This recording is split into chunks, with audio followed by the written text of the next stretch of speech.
Hello food lovers, and welcome back to our kitchen.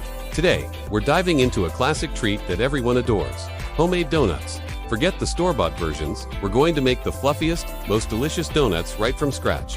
It's easier than you think, and the reward is absolutely worth it. Are you ready to create some magic? Let's get started. First up, our ingredients. We'll begin with the dry components. Here we have our all-purpose flour, the foundation of our donuts. Next, we have granulated sugar for that perfect touch of sweetness. A pinch of salt will balance the flavors beautifully.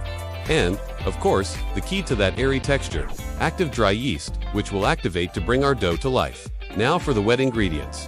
We have some lukewarm milk, which is the perfect temperature to get our yeast happy and bubbly.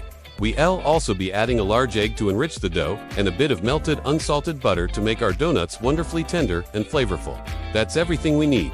Simple quality ingredients for a truly spectacular result. Let's begin making the dough. In a large bowl, we'll combine the warm milk and a spoonful of our sugar. Now sprinkle the yeast over the top and give it a gentle stir. We'll let this sit for about 5 to 10 minutes until it becomes frothy. This is how we know our yeast is active and ready to work its magic. Once the yeast is bubbly, we'll add the remaining sugar, the melted butter, the egg, and the salt. Give it a good whisk until everything is well combined. Now, it's time to gradually add our flour. Mix it in until a soft, slightly sticky dough starts to form. Don't worry if it seems a little messy at first. That's perfectly normal.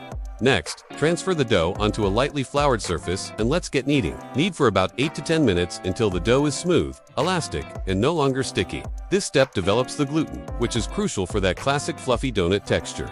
Place the dough in a lightly oiled bowl, cover it, and let it rise in a warm spot for about 1 to 2 hours, or until it has doubled in size. Look at that, our dough has risen beautifully. Let's gently punch it down to release the air. Then roll it out on a floured surface to about ½ an inch thick. Using a donut cutter or 2 different sized round cutters, cut out your donuts in the little donut holes. Place them on a lined baking sheet, cover them lightly, and let them rest for another 30 minutes. While they're resting, heat your oil in a deep pot to about 350 degrees Fahrenheit. Carefully place a few donuts into the hot oil, being sure not to overcrowd the pot. Fry them for about 1 to 2 minutes on each side, until they are a beautiful golden brown. Use a slotted spoon to transfer them to a wire rack to cool.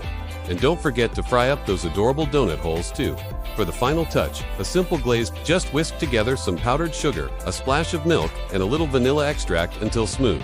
Dip the top of each cooled donut into the glaze and let any excess drip off. You can also simply toss them in cinnamon sugar while they're still warm. And there you have it, perfect, pillowy, homemade donuts that will melt in your mouth. Thank you so much for joining me in the kitchen today. I hope you have as much fun making these as I did.